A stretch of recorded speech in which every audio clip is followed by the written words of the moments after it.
नमस्ते सम्पूर्णमा मेरो फर्स्ट युट्युब च्यानलमा हजुरहरूलाई स्वागत गर्न चाहन्छु मेरो हृदयबाट नै।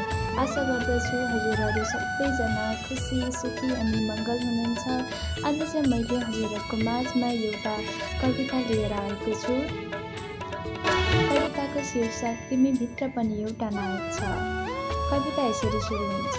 हो, तिमी भित्र पनि एउटा नायक छ, संसार हाँक्ने तिमीमा एउटा हिम्मत छ। नबस्छ तिमी आफूलाई कमजोर सम्झेर सधैँ, किनकि तिमी भित्र जग हल्लाउने शक्ति छ। के सोध्छ के भन्छ ऊ बोले हुन्थ्यो, म किन बोल्ने यस्ता आँसु छटाउनु पर्छ, किनकि यो तिमी भित्रको फोहोर हो जसले तिमीलाई बिरामी पारेको छ।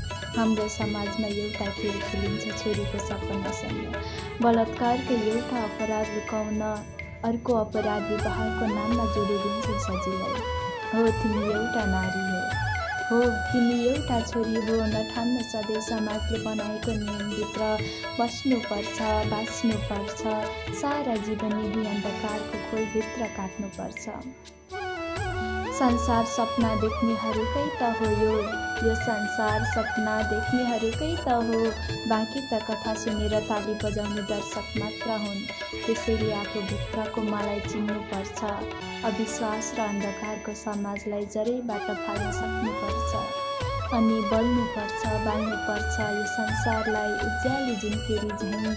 नभए उही डरपोक छोरी गनिन्छौँ भनिन्छौँ सधैँ सधैँ। धन्यवाद। मेरो कविता कस्तो लाग्यो सुनेर प्रतिक्रिया दिनुहोला। Thank you.